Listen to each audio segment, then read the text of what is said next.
Como nosotros lo hemos visto tanto en las aulas como las investigaciones que les he pedido, el entendimiento del universo es bastante complejo y es un proceso que se ha construido a través de los siglos, pero ha adquirido mayor carácter y mayor fuerza a partir del siglo XX, cuando empiezan a surgir teorías que van a tratar de explicar a la materia y a la energía de manera más compleja. Estas dos teorías, bueno, ¿cuáles son? Una es la teoría de la relatividad, que se divide en especial y en general, propuesta por Albert Einstein, lo cual ustedes investigaron y me realizaron un trabajo sobre ello, y la otra va a ser la mecánica cuántica, que esta teoría habla de la materia y su comportamiento, pero desde el nivel microscópico. Es una teoría bastante compleja que todavía sigue aplicándose en la vida actual. Pero bueno, en este caso, ¿qué es lo que vamos a hacer? Bueno, vamos a explicar la cuestión de la luz desde el punto de vista, desde la teoría de la relatividad y desde el punto de vista de la mecánica cuántica. En el caso de la teoría de la relatividad, como ustedes saben, en 1905 Albert Einstein propone esta teoría, la cual va a ser innovadora para su época y que va a ser un parteaguas en el entendimiento prácticamente del universo. Pero en el caso de la luz, ¿qué fue lo que propone Albert Einstein con respecto a ella?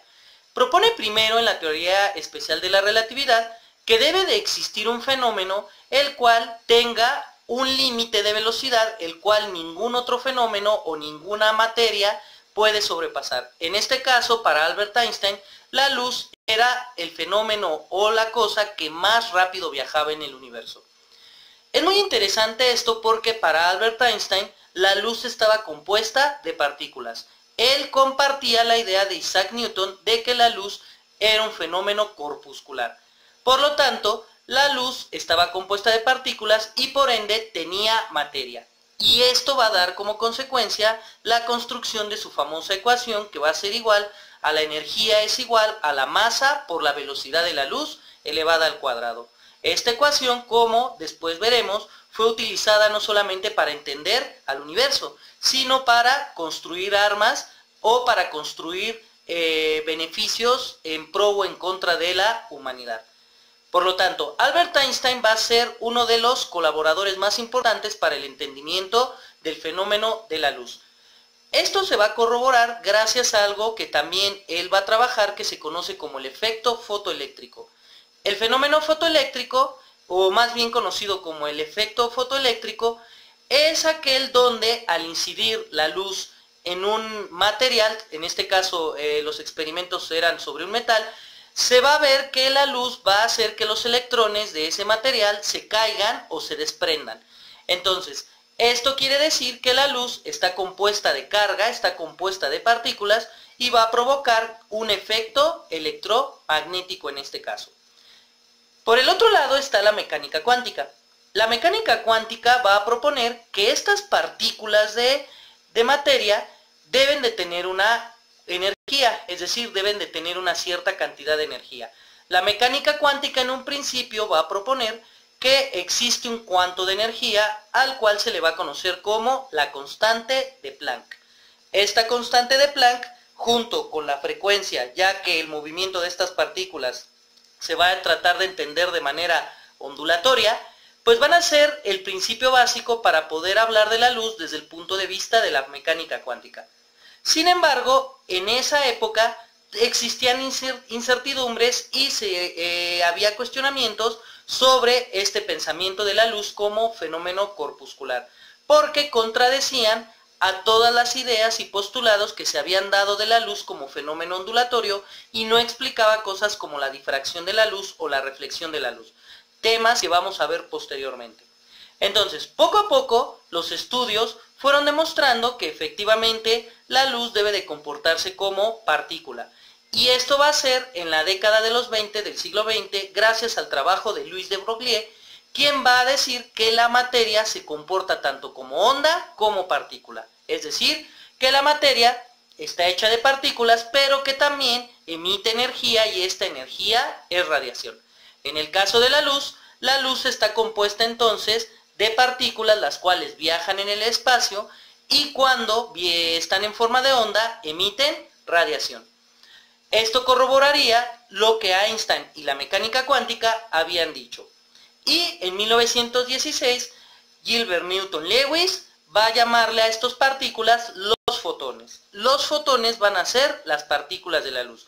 Y todo esto se va a corroborar gracias a los trabajos de la mecánica cuántica de Werner Heisenberg, que es el principio de incertidumbre, y lo que es la superposición cuántica propuesta por Erwin Schrödinger, que es conocida como el famosísimo gato de Schrödinger. Estos y otros trabajos más y el aporte de varios científicos dieron pauta o dieron el inicio para el entendimiento de la luz como un fenómeno dual, es decir, un fenómeno onda-partícula. Y por ello es importante darnos cuenta que gracias a estos trabajos la luz se comprende desde este punto de vista y es muy importante para poder entender no solamente este fenómeno, sino al universo en sí. Bueno, pero aquí la pregunta entonces es la siguiente. ¿Cómo se produce la luz? Bueno, vamos a analizar a la luz o cómo se origina la luz desde un punto de vista cuántico, es decir, desde un punto de vista microscópico, desde un punto de vista de partículas. Bueno, en general, ¿cómo se produce la luz? La luz se produce en general cuando un átomo es expuesto a una radiación externa, es decir, esta radiación externa provoca que los electrones que conforman al átomo, algunos se exciten y salten a niveles mayores de energía, en un proceso que se va a conocer como absorción. Pero al quedar en un estado no estable el átomo, este electrón vuelve a decaer a un nivel de menor energía, es decir, se va a acercar más al núcleo. Y eso va a dar como consecuencia que se libere energía. Esa energía nosotros la vamos a conocer como radiación electromagnética.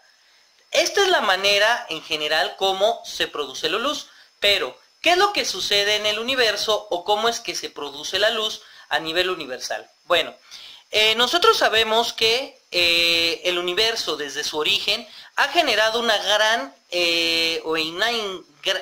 podríamos decir una enorme cantidad de luz, la cual se conoce como radiación electromagnética y que está viajando por todo el espacio. En sí, los productores de la luz en el universo van a ser ¿quiénes? Van a ser las estrellas principalmente, y también vamos a tener algo llamado los cuásares. Pero en el caso de las estrellas, ¿qué es lo que pasa? Vamos a suponer nosotros que tenemos un material cósmico, es decir, nosotros tenemos lo que se conoce como, polvo cósmico, es decir, materia, e hidrógeno, que es el elemento más común en el universo. ¿Y qué es lo que pasa? Se va a condensar por un efecto gravitatorio y se va a empezar a formar una especie de plasma. ¿Y qué va a suceder en ese plasma? En ese plasma van a existir un conjunto de reacciones que se les conoce como termonucleares. Estas reacciones termonucleares, ¿qué es lo que van a hacer? Se le conoce a esto como un proceso de fusión nuclear, donde los átomos más pequeños, como el hidrógeno y sus isótopos, van a empezar a unirse y van a dar paso a átomos más pesados. ¿Qué es lo que está ocurriendo en el Sol entonces? El Sol es un gran reactor en donde se están generando una gran cantidad de átomos de distintos elementos cada vez más pesados. Bueno, como estas reacciones son termonucleares y ocurren a muy altas temperaturas y a un gran confinamiento gravitatorio y electromagnético, los electrones son excitados por diferentes mecanismos. Es decir, los átomos empiezan a colisionar entre sí, las partículas como los electrones, los protones y los neutrones empiezan también a colisionar, y esto que va a dar como consecuencia que los electrones se exciten. Al excitarse ocurre el proceso que acabamos de mencionar de la absorción y después bajan a niveles menores y va a dar como consecuencia la formación de la luz. Esta formación de la luz que va a dar como consecuencia que se emitan una gran cantidad de fotones, los cuales pueden ir a distintas energías e inclusive van a ir a distintas frecuencias y longitudes de onda. Al ir entonces a distintas frecuencias y longitudes de onda, vamos a tener como consecuencia lo que es el espectro electromagnético. Este espectro electromagnético es muy importante porque está compuesto de distintos tipos de luces, por así decirlo. vamos a tener nosotros, como lo vemos en el diagrama, vamos a tener lo que es la radiación infrarroja, vamos a tener la radiación de microondas, lo que es la luz visible, que es la que percibe el ojo humano, tenemos lo que es la radiación ultravioleta, lo que son los rayos X y lo que son los rayos gamma, y bueno, hay otro que son los rayos cósmicos. Estos tipos de luz no son perceptibles para el ojo humano, sin embargo están ahí presentes e inclusive pues generan efectos en la naturaleza. Por lo tanto, bueno, podemos decir que la producción de luz, de fotones, a partir de estas reacciones termonucleares, da como resultado que existan distintos tipos de luz, por así decirlo, los cuales van a tener una cierta cantidad de energía, una cierta frecuencia y una longitud de onda. Toda esa luz, imagínense, se ha producido desde el inicio del universo, es decir, hace 13.700 millones de años, que es cuando se cree que surge el famosísimo Big Bang, se ha producido una infinita o una inmensa cantidad de luz en todas las billones y billones y billones, o podríamos decir trillones y trillones de estrellas, cuásares, etcétera, etcétera, y esta ha ido viajando a través del universo. Algunos estudios o algunos radiotelescopios o algunas investigaciones pues han detectado luces primigenias a las cuales se les conoce como radiación de fondo de microondas. Esta radiación de fondo de microondas es de los primeros haces de luz que se generaron al inicio del universo. Gracias a ello, también podemos darnos cuenta que nosotros podemos detectar radiación electromagnética que es emitida por otras estrellas que están a años luz de nosotros o de estrellas que están más cerca de nosotros, y con ello podemos calcular la distancia a las que se encuentran. Tomando en cuenta que la luz viaja a 300.000 kilómetros por segundo, se hacen los cálculos matemáticos y entonces, gracias a esto, podemos medir nuestro universo. Pero eso no es todo. También vamos a tener distintos tipos de estrellas o de cuerpos celestes que generan luz, que dependiendo de las transmutaciones nucleares que ocurran, pues van a tener distintos comportamientos y van a generar distintos tipos de radiaciones electromagnéticas. Por ejemplo, nosotros tenemos lo que son las novas. Las novas van a ser aquellas estrellas que aumentan su brillo por las explosiones que experimentan termonucleares. Bueno, este tipo de estrellas pues son aquellas que están generando pues lo que es la luz. Vamos a tener lo que son las supernovas, que bueno, las supernovas es cuando una estrella explota y al explotar genera nebulosas, y esto puede generar también estrella de neutrones. Una estrella de neutrones, ¿qué es? Una estrella de neutrones es aquella que está conformada por neutrones y va a tener un cierto tipo de radiación. A estas también se les conoce como un pulsar. Otro tipo de estrellas o de cuerpo que emite radiación va a ser los agujeros negros. Los agujeros negros, que probablemente muchos de ustedes han escuchado y que inclusive el año pasado se detectó por primera vez un agujero negro y se le tomó una fotografía, son regiones del espacio en las que una o varias estrellas han colapsado y entonces gravitacionalmente se empiezan a comprimir a tal grado que la gravedad se vuelve infinita y toda materia que esté alrededor de ella no puede escapar y empieza a generar también, o más bien empieza a emitir una radiación. Antes se creía que los agujeros negros no emitían radiación, pero a partir de los trabajos de Stephen Hawking se pudo encontrar que sí, que sí emiten radiación y también son cuerpos importantes dentro del universo, ya que su alta gravedad permite que toda la materia que esté alrededor empiece a orbitar, y esto da como resultado la formación de las galaxias, que ya a nivel macro son los cuerpos que en conjunto, agujeros negros, estrellas, etcétera, etcétera, emiten una gran cantidad de luz.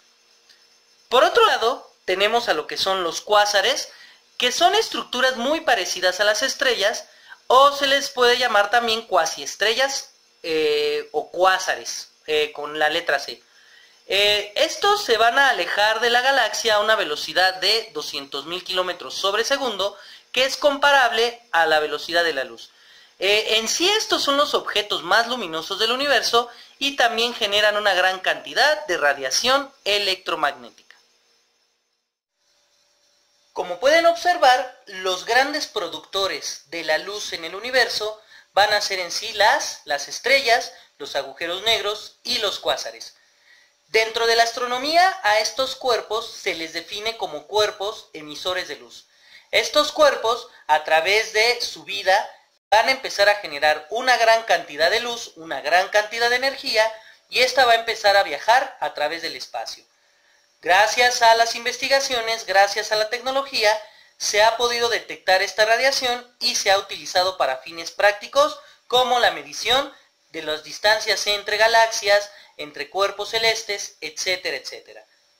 Por el otro lado tenemos nosotros a los cuerpos que son reflectores de luz. Estos cuerpos, que también se les puede denominar como opacos, no generan luz, pero van a reflejar la luz que está viajando a través del universo. Ejemplos de los cuerpos reflectores van a ser los planetas, los meteoritos, todos aquellos cuerpos que por sí solos no pueden generar luz. Un ejemplo de ello es la luna. Ustedes pueden observar a la luna, que es brillante, pero lo único que está haciendo es reflejar la luz. ¿Qué podemos concluir nosotros de todo lo que acabamos de ver? Bueno, si entendemos nosotros el comportamiento de la luz, vamos a entender prácticamente el universo. Porque la luz es un fenómeno fundamental, no solamente para entender las distancias entre las galaxias o las distancias entre los cuerpos. Es un fenómeno que nos sirve para entender al universo mismo, cómo nació, cómo está evolucionando y cuál es su posible destino. Gracias a los trabajos que se han dado desde el siglo XX entre la teoría de la relatividad y la mecánica cuántica, que posteriormente van a dar las teorías con las que podemos entender al universo, que son la teoría de cuerdas y la gravedad cuántica, las cuales ustedes también investigaron, poco a poco hemos ido entendiendo al universo desde lo nivel macro hasta lo nivel micro. Por ello es muy importante entender cómo es que se produce la luz, resultado de un fenómeno de partículas, pero que a su vez también la luz va a ser un fenómeno ondulatorio. Espero que les haya parecido interesante este video, el cual, bueno, traté de hacerlo de manera breve y de manera sencilla para no confundirnos mucho. Es muy importante que entonces ustedes entiendan cuál es el origen de la luz a nivel universal, porque posteriormente en otros temas que vamos a abordar después, vamos a hablar ya de las propiedades de la luz y de fenómenos más aplicables en la vida cotidiana. Ahorita entendimos a la luz como aquella energía provocada por esta gran interacción de partículas, por este gran movimiento que existe en el universo, principalmente en las estrellas, pero todo esto nos va a servir para poder entender al universo. Ahora, ¿qué es lo que van a hacer ustedes? De este video necesito que hagan un resumen. Así es, un resumen de lo que acaban de ver en este video. Pueden agregarle cosas que ustedes vean en internet o en algún libro y me van a enviar la evidencia para que yo pueda evaluarlos. A su vez, van a preguntarme ustedes a mí cuestiones acerca del tema visto. Es decir, las dudas que ustedes tengan, pregúntenmelas y yo voy a respondérselas. Envíenme unas 3 o 4 preguntas y bueno, junto con su resumen, y esa va a ser su evidencia. Por mi parte sería todo y nos vemos hasta la próxima, muchachos.